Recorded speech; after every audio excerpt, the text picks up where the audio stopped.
Tenho enfrentado muitas tribulações em minha vida. Estou muito depressiva, me sentindo muito sozinha.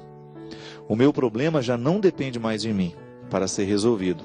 Depende de uma outra pessoa que me pediu um tempo para ficar sozinho e pensar. Como eu posso controlar minha ansiedade, controlando assim minha depressão para esperar, vivendo de forma tranquila, sem desespero, comendo, dormindo, assim como todo mundo vive normalmente? Eu acho que é um pouco que o Dunga fala do PHN, né? Por hoje não, é um sentido de... é uma luta diária, né? Eu acho que o caminho da felicidade, padre, Aristóteles falava muito que a felicidade é um dom de Deus, né? É um motor imóvel que move os motores imóveis, então a gente tem como um presente e ao mesmo tempo é um hábito. Vencer a depressão, vencer o medo é um hábito, mesmo que a gente saiba que todo mundo tem medo. E não é um problema ter medo. Faz parte do nosso instinto de preservação, né? Ainda bem que a gente tem medo. O medo faz com que a gente tome mais cuidado.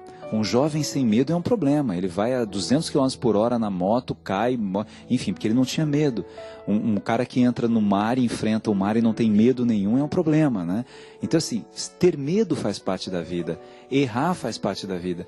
Mas eu acho que no dia a dia, a gente tem que falar assim, olha, eu tenho que vencer um pouquinho esse medo que eu tenho. Eu tenho que enfrentar um pouquinho essa realidade. E por menor que seja a minha conquista, ela é significativa porque eu estou dando passos, né? O pior é não dar mais passos e olhar para mim mesmo e me achar um nada.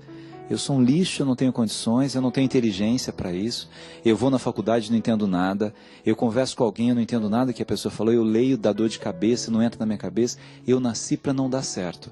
Se a gente acredita nisso, que a gente nasceu para não dar certo, a gente vai acabar não dando certo. Porque é o hábito de se achar um lixo. E ninguém pode se achar um lixo, né, pai? Ninguém tem o direito, Ninguém né? tem um o direito, crime, pelo né? amor de Deus. E mesmo, Flávio, o que você pode fazer também é, nesse momento, ocupar a sua cabeça de coisas boas, né, Gabriel? Às vezes as pessoas sofrem muito afetivamente porque elas vivem muito para o outro. E esquece, existe uma série de coisas que a gente pode fazer no nosso dia a dia que vão ocupando o nosso coração e que vão ajudando a gente a superar essas separações, essas dificuldades de relacionamento. Eu sempre digo que um casal, para dar certo, tem que viver uma realização pessoal antes de qualquer coisa. Os dois, né? Porque senão um fica querendo que o outro seja o motivo da sua felicidade e vice-versa. É tudo muito bonito e romântico a gente dizer, né? Você é motivo da minha alegria, eu sou motivo da sua alegria. Tudo bem, a gente tem até o direito de colocar isso como um ponto a ser vivido e a ser cultivado. Mas nós não podemos esquecer que a gente também tem que ter bases sólidas do nosso mundo, porque se por acaso o outro se ausentar, eu preciso continuar. E aí? O que é que sobra de nós no momento em que o outro se ausenta? Ô padre, e nessa questão das sobras e da tristeza, muita gente, porque o senhor divulgou que a gente iria conversar sobre medos, e muita gente fez perguntas no Twitter ligadas à morte, né? Eu até estava te mostrando algumas perguntas lá de uma mulher que perdeu os 2 filhos. Tem tanta pergunta aqui. Não, primeiro tem uma que fala assim, será que o padre Fábio já superou o medo dele de ser enterrado vivo, né? Você superou esse medo? E o que ele faz para evitar isso? Eu evito morrer, né? Mas é melhor.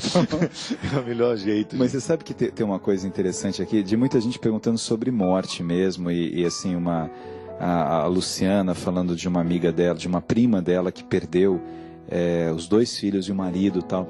Eu me lembrei de uma história, padre, de um casal que eu conheci, que perdeu a filha de leucemia, filha com 19 anos, né?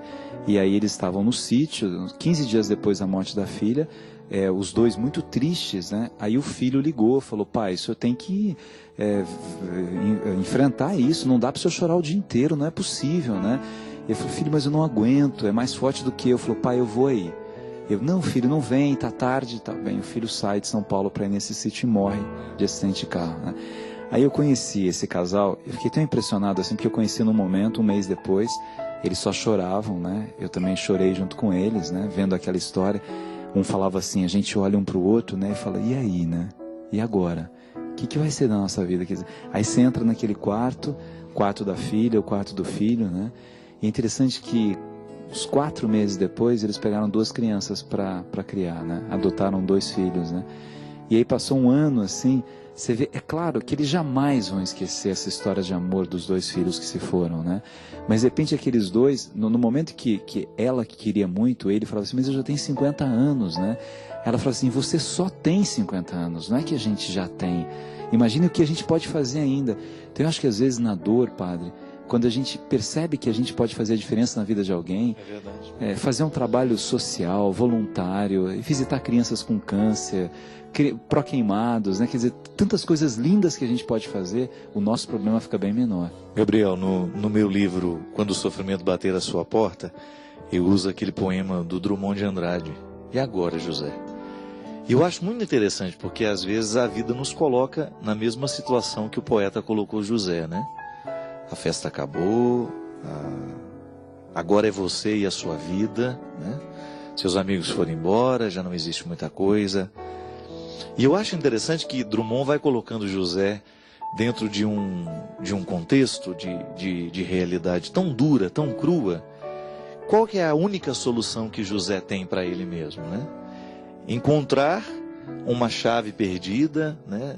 Porque no final ele vai colocando José dentro de um corredor tão estreito que não vai restando outra coisa para José senão ele mesmo, né? E às vezes a vida nos coloca em situações assim, como essa história que você contou, né?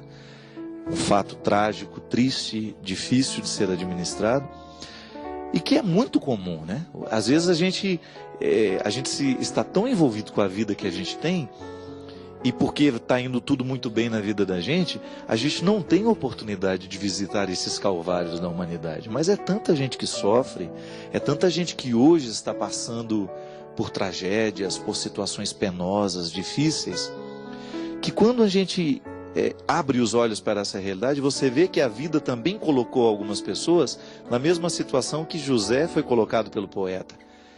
E agora? Como é que nós vamos reagir diante da situação, da tragédia? Eu acho que esse é o código que diferencia alguns homens de todos os outros, né? Como é que nós reagimos diante do que nos faz sofrer? Qual é a resposta que nós damos à vida no momento em que nós fomos encurralados, no momento em que as coisas não aconteceram do jeito que a gente esperava, no momento em que a tragédia se abateu sobre nós? Eu acho bonito, e eu contei isso, Gabriel. Não sei se você se recorda, na abertura das Olimpíadas, ou no encerramento, não sei, o grande herói de Pequim, né, que era aquele atleta, o jogador de basquete que está naturalizado nos Estados Unidos, né?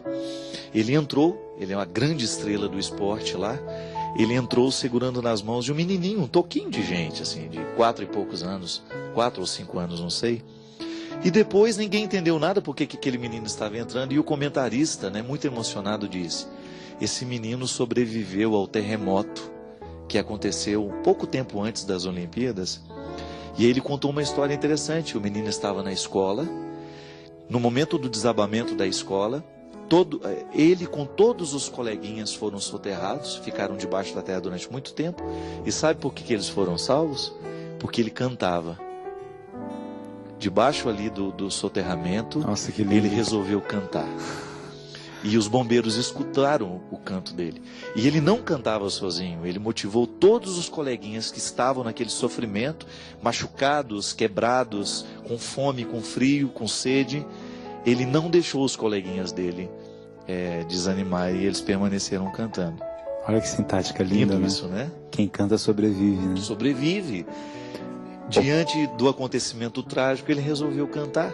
O padre, na segunda-feira foi muito bonito o Papa Beto, assim, com o padre Antônio Maria, que é um padre tão especial, tão maravilhoso, né? E mais 2 jovens cantores maravilhosos, o Tiago e o Hugo. Sim, Hugo, Tiago e Hugo. Foi muito bonito depois. E o padre Antônio Maria falou uma coisa assim, olha: o ruim do sofrimento é que a gente sofre, é só isso. O resto é tudo bom. Porque o resto a gente aprende, a gente evolui, a gente amadurece, a gente encontra um pouco mais com a nossa própria humanidade. Esses dias, falando com os meus alunos de Direito da faculdade, eu falei assim, sabe o que acontece com a gente? A gente não pensa muito. Como a gente não pensa, a razão e a emoção não conversam. Então, você tem um problema, assim, é o namorado que brigou, tal, você liga para 20 pessoas menos para você. Você está com problema com seu filho, com coisa, você fala com todo mundo e não fala com você. Então a gente tem medo de ficar sozinho, né? E o ficar sozinho é isso, não é no sentido ruim do ficar sozinho. É de olhar para a gente mesmo e perguntar assim, né? O que eu estou fazendo da minha vida? As minhas opções estão corretas, as minhas escolhas estão corretas, a minha forma de tratar o outro é correta, a minha forma de tratar a mim mesmo é correta. O que eu estou fazendo comigo? Você pega às vezes, né, pessoas que são bem-sucedidas e profundamente depressivas. E aí assim, nada realiza mais, parece que você não tem desafios. Eu tenho uma preocupação grande às vezes com crianças ou com adolescentes que têm uma boa condição social e os pais acabam dando tudo e não dando o essencial. Então a gente, desde a criança, padre, uma criança que ganha 40 brinquedos no Natal não tem relação afetiva com nenhum brinquedo. Então não tem sentido. Você não vai ter afeto com 40 coisas ao mesmo tempo. E o pai e a mãe sufocam com isso, né? Então são pessoas assim que poderiam ter coisas tão bonitas, tão singelas, que as coisas mais bonitas que a gente lembra na vida não são essas coisas. Aliás, são as ausências. É verdade. A gente se lembra das ausências, do que a gente queria e não teve, né?